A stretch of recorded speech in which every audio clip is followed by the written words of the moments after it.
ప్రధానంగా హరీష్ రావు గారు కానీ, లేకుంటే కేటీఆర్ గారు కానీ, లేకుంటే సబితా ఇంద్రారెడ్డి గారు కానీ, వీళ్ళు శవాల మీద పేలాలు ఏరుకునేటువంటి కార్యక్రమం చేస్తున్నారు. నేను ఎందుకు ఈ మాట అంటా ఉన్నానంటే, ప్రభుత్వము ప్రజల పక్షాన ఉంది అని చెప్పడానికి ముఖ్యమంత్రి గారు ఎన్నో సందర్భాల్లో చెప్పారు. ఈరోజు మేము కూడా మొదటిసారి హైడ్రా ఎప్పుడైతే యాక్షన్లకు వచ్చిందో, ఎప్పుడైతే నందగిరి హిల్స్లో గుడిసెల దగ్గరికి వచ్చినప్పుడే నేను దాన్ని వ్యతిరేకించి చెప్పాను, గుడిసెల జోలికి మనం వెళ్ళకూడదు అని చెప్పాను. ఇప్పుడు కూడా నేనేం చెప్తున్నానంటే, వీళ్ళు గతంలో ఒక స్టేట్మెంట్ ఇచ్చారు, అది నేను తర్వాత మీకు ప్లే చేసి చూపిస్తాను. వీళ్ళు ప్రధానంగా ఈరోజు హరీష్ రావు ఏమంటుండు, ఈటెల రాజేందర్ ఏమంటుండు, ప్రభుత్వాన్ని బదనాం చేయాలి, ప్రజల్ని తప్పుదోవ పట్టించాలి, ప్రజల్ని భయప్రాంతులకు గురి చేయాలి, మీ ఇండ్లు మొత్తం గులగొట్టేస్తారు అని. అయితే ఎక్కడైతే 20 సంవత్సరాల కిందనో 15 సంవత్సరాల కిందనో ఇండ్లు కట్టుకున్న వారు ఎవరుతున్నారో అవన్నీ కూడా అప్పుడు బఫర్ జోన్ కిందనో FTL జోన్ కిందనో డిక్లేర్ చేసి ఉంటే వాళ్ళు ఇల్లు కట్టుకొని ఇన్ని సంవత్సరాలు అయింది. కాబట్టి నేను కూడా ప్రభుత్వానికి, ముఖ్యమంత్రి గారికి వాళ్ళ పక్షాన నేను రిక్వెస్ట్ చేస్తాను, పర్సనల్గా పోయి వాళ్ళందరికీ అక్కడే మళ్ళీ పునర్వాసం కల్పించాలి. మూసీ నది మీద మాత్రము మూసీ ప్రక్షాళన అవసరం రాబోయే తరాలకు. కానీ లేకపోతే మూసీ గత 20-30 సంవత్సరాల కింద ఒకసారి మూసీ పొంగి పొర్లినప్పుడు అక్కడ ఉన్న గౌలిగూడ డిపో మొత్తం మునిగిపోయింది. అదేవిధంగా మూసీ నాల మీద ఉన్నందరూ కూడా కొట్టుకోపోయి ఎంతో ప్రాణ నష్టం, ఆస్తి నష్టం జరిగింది ఆ రోజుల్లో. కాబట్టి అలాంటి పరిస్థితి మళ్ళీ ఉత్పన్నం కావద్దనేది ఆలోచనతోనే కేసీఆర్ గారే ఒకటి మూసీ బోర్డు ఒకటి ఏర్పాటు చేసి దానికి 10,000 కోట్ల రూపాయలు ఇచ్చి అప్పుడు మూసీ మీద కేసీఆర్ గారు మాట్లాడిన మాట నేను మీకు చూపిస్తాను.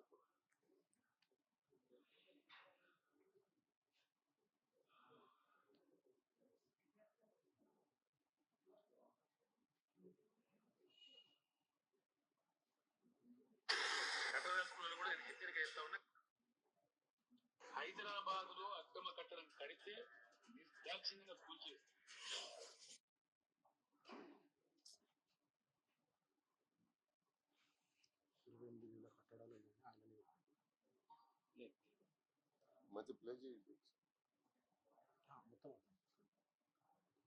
ప్రభుత్వాల తెలివి తక్కువతనం వల్ల కట్టినటువంటి ప్రభుత్వ బిల్డింగ్ కూడా ఉంది. తక్కువ ఉన్నాయి అవి, కానీ ప్రభుత్వానికి సంబంధించిన వివిధ శాఖల బిల్డింగ్ కూడా ఉన్నాయి. అంత గొప్ప పరిపాలన గతంలో జరిగింది కాబట్టి వీళ్ళు కర్మస్తాను. మనం ఇది ఎక్కడి నుంచి వచ్చింది?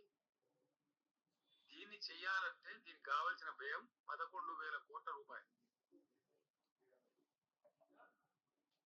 ఇది ఒక తెల్లారి వరకు మర్నాటి వరకు కాదు, అవుతుందన్నట్టుగా కావాలంటే కొంతమంది మాట్లాడుతూ ఉన్నారు.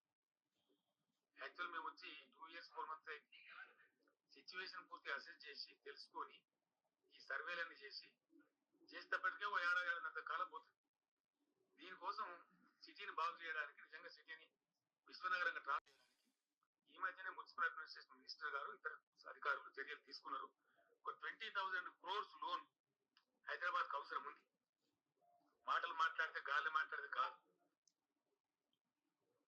ఊరికే బాధ్యత లేకుండా మాట్లాడితే ఏదైనా మాట్లాడచ్చు. ఇది చేయడానికి కూడా దాదాపు 3-4 సంవత్సరాలు 5 సంవత్సరాలు శ్రమిస్తే కనుక కాదు. ఈరోజు హైదరాబాద్ పాడైన రోడ్లు కూడా చాలా తక్కువ పర్సెంట్. నాకు తెలిసి ఒక 90,000 మీటర్ల చదరపు మీటర్ల రోడ్లు ఉంటాయి హైదరాబాద్. 90,000 square meters రోడ్స్ నిడివి ఉంటాయి హైదరాబాద్ లో. ఇంకా ఈజీ చెప్పుకోవాలంటే ఏంటంటే, హైదరాబాద్ లో ఉండే రోడ్ల నిడివి, length of the roads in Hyderabad city is about 9,000 kilometers. ఇది 90,000 చదరపు మీటర్లు, స్క్వేర్ మీటర్స్, నాట్ కిలోమీటర్స్. 90,000 చదరపు మీటర్ల విస్తీర్ణంలో వేయబడిన ఈ రోడ్లు. 9,000 కిలోమీటర్లు, 90,000 చదరపు మీటర్లు. ఇందులో ఒక 10% రోడ్డే డ్యామేజ్ అయింది, ఇబ్బంది కలిగించేటట్టు. అదేదో పెద్ద ప్రపంచం మునిగిపోయినట్టు, అసలు ఇక హైదరాబాద్ రోడ్డు మీద పోతనే చచ్చిపోతాం అన్నట్టు ఆ బిట్లనే చూపించి కొంతమంది ఎక్సెప్ట్ చేస్తా ఉన్నారు. కరెక్ట్ కాదు. కావలసిన వ్యయం 11,000 కోట్లు. తక్కువతనం వల్ల కట్టినటువంటి ప్రభుత్వ బిల్డింగ్. ఓకే, ఉండని సరిపోతుంది. స్టామ్ వాటర్ డ్రైన్స్ మీద 28,000 అక్రమ కట్టడాలు. దానిలో గత ప్రభుత్వాల తెలివి తక్కువతనం వల్ల కట్టినటువంటి ప్రభుత్వ బిల్డింగ్ కూడా ఉంది. తక్కువనే అవి. నాలాల మీద ఆయనే చెప్పారు అప్పుడు ప్రభుత్వానికి సంబంధించిన శాఖ బిల్డింగ్ కూడా 28,000 అక్రమ కట్టాలు ఉన్నాయని చెప్పారు. అయితే మేమేమంటున్నాము, అప్పుడు ఒక మాట ఇప్పుడు ఒక మాట హరీష్ రావు ఎందుకు మాట్లాడుతున్నాడు? ఇప్పుడేమో శవాల మీద పేలాలు ఏరుకునే పని. అప్పుడు ఈటీల రాజేంద్ర కూడా మినిస్టరే కదా ఆ క్యాబినెట్లో, అప్పుడు తెలియదు ఆయనకి. ఇప్పుడు ప్రభుత్వాన్ని బదనాం చేయాలి, ప్రజల్ని భయప్రాంతులు చేయాలి, ప్రజల్ని మరి పానిక్ చేయాలి, ప్రజల ద్వారా ముఖ్యమంత్రి గారిని వాళ్ళ సొంత కార్యకర్తల్ని తీసుకొచ్చి ముఖ్యమంత్రి గారి మీద మరి శాపనార్థాలు పెట్టుడు, మరి ఆ ముఖ్యమంత్రి గారి మీద అనరాని ఉచ్చరించని మాటలు మాట్లాడు, ముఖ్యమంత్రి గారి మీద మరి వారి కుటుంబం మీద తిట్టడము, ఇవన్నీ మాకు బాధ కలుగుతా ఉంది. కాబట్టి హైడ్రా వల్ల ఇప్పుడు ఏదైతే స్లమ్ ఏరియాస్ కింద ఉన్నాయో డిక్లేర్ అయినాయో, అప్పుడు ఉన్నటువంటి 20 సంవత్సరాల కింద బఫర్ జోనో ఏదో జోన్ కింద డిక్లేర్ అయి ఉంటే వాళ్ళందరి యొక్క శాపనార్థాలు మనకు అవసరం లేదు. వాళ్ళకి అక్కడే మళ్ళీ పునర్వాసం కల్పిస్తే మన ప్రభుత్వానికి మంచి పేరు వస్తుంది. ప్రభుత్వంలో ముఖ్యమంత్రి గారు ఉన్నారు కాబట్టి ముఖ్యమంత్రి గారు చేయగలుగుతారు. వీళ్ళు ఏం చేస్తారు, ముసలి కన్నీళ్లు కాల్చి వాళ్ళని ఇంకా భయప్రాంతాల గురించి రెచ్చగొట్టి వాళ్ళ పబ్బం గడుపుకోవడానికి బీఆర్ఎస్ పార్టీ బీజేపీ కుట్ర చేస్తా ఉంది. కాబట్టి ఈ రెండుటి మీద మేము తీవ్రంగా వ్యతిరేకిస్తున్నాము. ఈరోజు హైదరాబాద్ ఒక ప్రజాప్రతినిధిగా 20 సంవత్సరాల నుండి హైదరాబాద్ ప్రజల యొక్క నాడి తెలిసిన వాడిగా, 6 సార్లు ఎమ్మెల్యేగా గెలిచిన వాడిగా, హైదరాబాద్ ప్రజల ఆవేదన తెలిసిన వాడిగా, ముఖ్యమంత్రి గారి మీద శాపనార్థాలు మరి అర్ధనాదాలు ఇవన్నీ కూడా ముఖ్యమంత్రి కుటుంబం మీద ప్రభుత్వం మీద వాళ్ళు వాడుతున్నటువంటి పదజాలానికి మేము తీవ్రంగా ఖండిస్తూ ప్రజల పక్షాన తప్పకుండా ప్రజల పక్షాన నిలబడతాము. వీళ్ళ ఆవేదన ముఖ్యమంత్రి గారి దృష్టికి నిన్ననే తీసుకెళ్ళడం జరిగింది. మేము వేం నరేందర్ రెడ్డి గారు మా అడ్వైజర్ గారు చెప్పడం జరిగింది, పిసిసి అధ్యక్షులు మహేష్ కుమార్ గౌడ్ గారు చెప్పడం జరిగింది. దీనివల్ల ప్రభుత్వానికి మనకు చెడ్డ పేరు వస్తుంది, మనం ముందే అప్రమత్తం కావాల్సిన అవసరం ఉంది. అవసరమైతే ప్రజాభవన్లో ఈ కూలిపోయిన వారికి మేము అక్కడే మళ్ళా ఇస్తామని చెప్పి ఒక అష్యూరెన్స్ మనం ఇవ్వాల్సిన అవసరం ఉంది. ఏవైతే నిజంగా నాలాల మీద అంటే మూసి మీద ఉన్నాయనుకోండి, నిజంగా పూర్తిగా చెరువులోనే ఉన్నాయనుకోండి, వారికి మనం కౌన్సిలింగ్ చేసి వాళ్ళని ఆల్టర్నేట్ చెప్పాలి. ఇక ఏవైతే 20 సంవత్సరాలు ఒక చుక్క నీళ్లు నిల్వని చోట కానీ 20 సంవత్సరాల కింద FTL కింద డిక్లేర్ చేసినాయి కానీ దానివల్ల మనకు వచ్చే లాభం ఏం లేదు, చెడ్డ పేరు తప్ప అనేది నా ఆవేదన. అందుకనే నేను ఈరోజు మీడియా ముందుకు రావడం జరిగింది. మొన్న రాత్రి 12ంటికి నా ఇంటికాడికి ఒక 500-600 మంది వచ్చి, నువ్వు హైదరాబాద్కు ఇన్ని సంవత్సరాల నుంచి శాసనసభ్యుడిగా ఉన్నావు, మీరు ఎందుకు వస్తలేరు, ముందుకు ఎందుకు వస్తలేరు అని చెప్పి అడిగినప్పుడు బాధతో నిన్న నేను పిసిసి అధ్యక్షుడి గారికి ఇమీడియట్గా ముఖ్యమంత్రి గారు సమావేశం ఏర్పాటు చేసుకొని మన ప్రిన్సిపల్ సెక్రటరీ ధనకిషోర్ గారిని, హైడ్రా కమిషనర్ గారిని పిలిపించి మాట్లాడారు. తప్పకుండా వాళ్ళకి న్యాయం జరుగుతుంది.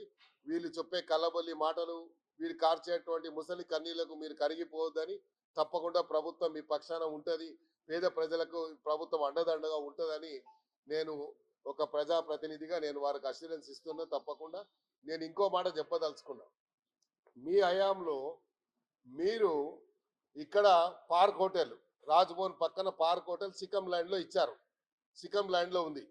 దాని పక్కనే కేటీఆర్ గారి బేనామీ ప్రదీప్ రెడ్డి ఉన్నాడు. ప్రదీప్ కన్స్ట్రక్షన్ పేరు మీద సికమ్ ల్యాండ్లో 10 ఫ్లోర్ల బిల్డింగ్ నువ్వు పర్మిషన్ ఇచ్చావు. ఆ పక్కనే శోభా బిల్డర్స్కి 15 ఫ్లోర్ల పర్మిషన్ ఇచ్చావు. ఎలా ఇచ్చావు నువ్వు సికమ్ ల్యాండ్లో? నీకు తెలియదా సికమ్ ల్యాండ్ అని? ఎలా ఇచ్చావు? జలవిహార్ మొత్తం నీళ్ళలోనే ఉంది. జలవిహార్ మీద ఎందుకు తీసుకుంటలేవు? ఎందుకు చెప్పలేను ఇన్ని రోజుల నుంచి? జలవిహార్ రోజుకు మొత్తం చెరువులోకి వెళ్ళిపోతుంది. అది ఏం చేస్తున్నావు నువ్వు? ఇవన్నీ చెప్పుకుంటూ పోతే చాలా ఉన్నాయి. వాళ్ళు చేసిన మస్తు ఇన్నని పుంకాలుగా చెప్పొచ్చు. కాకపోతే ఈరోజు ప్రభుత్వాన్ని మీరు చెడ్డ పేరు తెచ్చి ప్రభుత్వాన్ని బదలాం చేసే కుట్ర ఏదైతే జరుగుతుందో మేము తీవ్రంగా ఖండిస్తున్నాం. హరీష్ రావు ఇప్పటికైనా ఇలా శవాల మీద పేలాలు ఏరుకునే పని బంద్ చేయి. ఈటీల రాజేందర్ ఇద్దరు జోగోడు బాగోడు, వాళ్ళు ఇద్దరు ఒకటే. వాడు నరే నువ్వు ఇట్లా చేయరా నేను ఇట్లా చేస్తా అని చెప్పి వాళ్ళు చేస్తుంటారు. కాబట్టి దయచేసి హరీష్ రావు గారి మీద నాకు చాలా మంచి గౌరవం ఉంది, కానీ ఇట్లా శవాల మీద పేలాలు ఏరుకునే పని ఏం చేస్తున్నాడు? కాబట్టి దాన్ని తీవ్రంగా నేను ఖండిస్తున్నా. హరీష్ రావు మీరు ఇలాంటి ప్రవర్తన వల్ల మీకు చెడ్డ పేరే వస్తుంది తప్ప ఏం లేదు. ప్రజల్ని ఎవరి భయప్రాంతులు చేస్తున్నావు? పేద ప్రజల్ని భయప్రాంతులు చేస్తున్నావు. నువ్వు మీ దగ్గర తెలంగాణ భవన్కు పిలిపించుకొని ఏం చెప్తున్నావు వాళ్ళకు? ఇక్కడ తెలంగాణలో హైదరాబాద్ సిటీలో ప్రజలకు నువ్వు చెప్పాల్సింది ఏంది? ప్రభుత్వానికి ఏం చెప్పాలంటే ఇది ఇఫ్టీఎల్ కిందనో బఫర్ జోన్ కిందో 20 సంవత్సరాల కింద ఉండే ఇప్పటి వరకు 20 సంవత్సరాలు ఒక చుక్క నీరు నిలవలేదు కాబట్టి నాకు అక్కడే పునర్వాసం కల్పించమని చెప్పాల్సింది పోయి మేము మీ పక్షాన్ని నిలబడతాము అంటున్నాం. నిలబడితే ఏం లాభం అవుతుంది? ప్రభుత్వం మొండికి వచ్చి గులగొడితే ప్రభుత్వానికి అడ్డంగా నిలబడతాడా హరీష్ రావు వచ్చి? చేస్తాడా చెప్పండి మీరు? దీనివల్ల లాభం ఈయన ఏం చెప్తాడు? ఈటీల రాజేందర్ ఆయనకైతే అలవాటే, ఏడబోతే అలా కూర్చుంటాడు. ఆయన కూర్చొని ప్రభుత్వాన్ని ఎక్కడ బదలాం అవసరం ఉంటే అలా చేయాలని. నువ్వేదో బీజేపీ అధ్యక్షుడు కావాలనుకుంటే చేసే ప్రయత్నం చేసుకో, కానీ ప్రభుత్వాన్ని బదనాం చేసి బీజేపీ అధ్యక్షుడు కావాలని నువ్వు ప్రయత్నం చేస్తే నిన్ను ఎవరు నమ్ముతాడయా? కాబట్టి ఇవన్నీ వద్దు. కాబట్టి దయచేసి ప్రభుత్వం మీ పక్షాన ఉంటుంది. ప్రజలకు నేను విజ్ఞప్తి చేస్తున్నా, మీరు ఎలాంటి దీనికి కొంతమంది మరి ఆత్మహత్య చేసుకునే ప్రయత్నం చేశారు, మీ పక్షాన మేము కూడా ఉంటాము. ప్రజల పక్షాన ప్రజల దయ వల్ల 6 సార్లు మేము ఎమ్మెల్యేగా గెలిచాం హైదరాబాద్ సిటీలో. ప్రజల పక్షాన ఉన్నాం కాబట్టి మీ ఆవేదనని మేము ఆల్రెడీ ముఖ్యమంత్రి గారి దృష్టికి తీసుకెళ్ళాం. మేము ప్రయత్నం చేస్తాం. ఎక్కడైతే ఇండ్లు గులగొట్టారో ఆ గుడిసెలు ఏవైతే ఉన్నాయో అక్కడ 20 సంవత్సరాల నుంచి ఎలాంటి మరి నీరు నిల్వ లేదు కాబట్టి అవన్నీ కూడా అక్కడ మళ్ళీ పునర్వాసం అక్కడే కల్పించడానికి నా వంతు ప్రయత్నంగా నేను నా మానవ ప్రయత్నం తప్పకుండా శక్తి వంచన లేకుండా కృషి చేస్తాను. Thank you.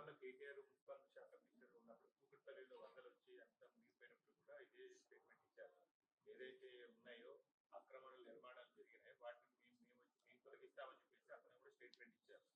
ముఖ్యమంత్రి కేసీఆర్ కూడా ఇదే సందర్భాలకు సంబంధించి మాట్లాడారు, మీరు ఇచ్చినటువంటి వీడియో కూడా. మరి ఆ విషయాన్ని మీరు వ్యతిరేకించడంలో ఎందుకు ప్రజలకు ఎందుకు వివరించలేకపోతున్నారు? ఎందుకు ఈ నేను అదే చెప్పాను. మీరు అధికారంలో ఉన్నప్పుడేమో ఇదే కేటీఆర్ గారు చెప్పారు, కేసీఆర్ గారు చెప్పారు, అందరు చెప్పారు. మీరు కూడా నిర్దాక్షిణ్యంగా గులగొట్టారు. అప్పుడు మీరు కూడా చేశారు. చేసి అప్పుడు రేవంత్ రెడ్డి గారు వ్యతిరేకిస్తే మీరు రేవంత్ రెడ్డి గారి మీద అప్పుడు చెల్లాల్సిన బురదంతా చల్లారు. మళ్ళీ ఇప్పుడు ఏం చెప్తున్నారు మీరు? ఇప్పుడేమో అప్పుడు మీరు చెప్పేది ఒకటి ఉంది, ఇప్పుడు చెప్పేది ఒక తీరు ఉంది. మీ వర్షన్ ఎప్పటికప్పుడు మారుతూ ఉంటుంది. ఊసర్వల్లిలాగా ఎప్పుడప్పుడు మారుతుంటుంది. కాబట్టి మేము వాళ్ళని ఏం అనదలుచుకోలేదు. హరీష్ రావు అంటే చాలా గౌరవం ఉంది నాకు. తప్పకుండా మీరు మూసీ నది మీద మీరు ఐడెంటిఫై చేసింది 12,000 ఇండ్లు సోసో ఎకనామిక్ సర్వే చేసి మళ్ళీ రేవంత్ రెడ్డి గారు దాని మీద పూర్తిగా స్టడీ రిపోర్ట్ తెప్పించుకొని 12,000 కాదు 16,000 మందిని ఐడెంటిఫై చేశారు. వాళ్ళకు ఒక నెల రేషను, అదేవిధంగా వాళ్ళకి సేఫ్గా వాళ్ళని ప్రొటెక్షన్ ఇచ్చి తీసుకుపోయి సేఫ్ జోన్లో పెట్టేటువంటి ప్రయత్నం. కానీ ఎందుకంటే ఈ అకాల వర్షాలు ఎప్పుడు క్లౌడ్ బస్ట్ అవుతుందో ఎప్పుడో మనకి ఎప్పుడు ఇనలేదు. కాబట్టి ఎప్పుడన్నా ఇట్లా వస్తే మూసీ నది కొట్టుకపోతే దాని మీద ఉన్న వాళ్ళందరూ కూడా ప్రమాదానికి గురై ఆస్తి ప్రాణం నష్టం జరుగుతుంది అనేది ముఖ్యమంత్రి గారి ఆవేదన. కాబట్టి అందుకే మూసీ ప్రక్షాళన ఒకటి ఏర్పాటు చేసి దానికి కావాల్సినటువంటి నిధులు ఇవ్వడం జరుగుతుంది. కాబట్టి తప్పకుండా న్యాచురలీ అమ్మా ఎప్పుడే కానీ పేద ప్రజలు ఎప్పుడే కానీ చాలా కష్టపడి అండ్ కష్టార్జితంతో ఒక ఇల్లు కట్టుకుంటాడు. ఆ జీవిత ఆశయం అది.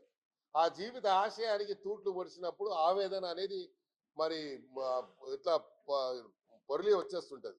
ఆవేదన మనం ఆపలేము. కాబట్టి పేద ప్రజలు ఆవేదన వ్యక్తం చేస్తున్నారు. ఆవేదన వల్లనే వాళ్ళు ఉచ్చరించడానికి మాటలన్నీ అంటా ఉన్నారు. అది ఆవేదన. కాబట్టి ఆవేదన అర్థం చేసుకున్నాం. వారి పక్షాన తప్పకుండా వారికి న్యాయం జరిగే విధంగా తప్పకుండా మా వంతు ప్రయత్నం చేస్తాం. ఇప్పుడు హైదరాబాద్ మీరు ప్రాతినిధ్యం వహిస్తున్నారు, ఎప్పటి నుంచో ఉన్నారు మీరు. ఈ హైడ్రాకి సంబంధించిన దాంట్లో మీరు ఇక్కడ ఉన్నటువంటి ప్రజలకి ఇచ్చేటువంటి ఇన్సూరెన్స్ నేను ఒకటే పేద ప్రజలకు గుడిసెల జోలికి వెళ్ళొద్దని ఇప్పుడు కాదు, ఇప్పుడు ఇన్సిడెంట్ జరిగిందని నేను ముందుకు వచ్చి చెప్తలేను. అదే రోజు చెప్తే దాని మీద ఏం చెప్పారు? నేనేదో అక్కడ కబ్జా చేసుకున్నా అని చెప్పారు. అదే రోజు చెప్పాను ఇప్పుడు కూడా చేసుకోమని చెప్తున్నా. అప్పుడు ఆ గుడిసెలు గులగొడుతున్నారంటే నేను పోయి అప్పుడు రంగనాథ్ గారు చెప్పాను, గుడిసెల జోలికి ఎందుకు వస్తున్నావా బాబు, ఎప్పటి నుంచో ఉన్నాయని చెప్పాను. చెప్తే అప్పుడు ఏం చెప్పారు? మీడియాలనే దానం నాగేందర్ గారు అక్కడ ఏదో కబ్జా చేసుకుండు అని చెప్పి ఆడెవడో ఉన్నాడు పిచ్చోడు ఆడ ఆ కాలనీలో, వాడేదో చెప్తే మీరు అదే దాన్ని 1కి 10 సార్లు చూపించారు. ఈ రోజు నేను చూశాను కొత్త పలుకులో మరి రాధాకృష్ణ గారు చాలా క్లియర్గా చెప్పారు, దీనివల్ల ప్రభుత్వానికి చెడ్డ పేరు వస్తుంది అని చెప్పి. కాబట్టి మనం ఆలోచించాలి. ఇట్లా పత్రికలలో వచ్చినటువంటి స్టేట్మెంట్స్ అనేది వేగ్గా రావు. ప్రజల యొక్క ఆవేదనని పత్రిక రూపంలో వస్తుంది మనకు. ఆ ఆవేదనను మనం అర్థం చేసుకోవాలి. కాబట్టి మొన్న 500 మంది నా ఇంటికి వచ్చారు. ఎందుకంటే హైదరాబాద్లో ఏది జరిగినా ముందు మేమే ఉంటాం కదా, అప్పటి నుండి ఇప్పుడు కాదు కదా. గత 30 సంవత్సరాల నుండి ప్రజాప్రతినిధిగా మేమే ముందుండి కొట్లాడిన వాళ్ళం కదా. ఇప్పుడు మేము ఇంట్లో కూర్చుంటే ఏం చేస్తారు ప్రజలు? కాబట్టి నేను ప్రజలకు పేద ప్రజలకు అన్యాయం జరగదు. ఈ బీఆర్ఎస్ పార్టీ హరీష్ రావు 2 మాటలు చెప్పి, కేటీఆర్ 2 మాటలు చెప్పి, ఈటీల రాజేందర్ 4 మాటలు చెప్పంగానే మీరు అలా ట్రాప్లో పడొద్దు. మీ పక్షాన ప్రభుత్వం ఉంటుంది, ముఖ్యమంత్రి గారు ఉంటారు. తప్పకుండా పూర్తి ప్రభుత్వం మీకు అండదండగా ఉంటుంది. మీకు తప్పకుండా పోయిన వారికి అందరు కూడా అక్కడే పునర్వాసం కల్పించేది. నా వంతు ప్రయత్నం మాత్రం శక్తి వంచన లేకుండా కృషి చేస్తాను. మీరు ఎలాంటి దీనికి లోను కావద్దని నేను వాళ్ళతో చేతులు జోడించి వాళ్ళని రిక్వెస్ట్ చేస్తాను. అసలైన తొలి వెలుగు. ఫాలో వాట్సాప్ @తొలి వెలుగు official.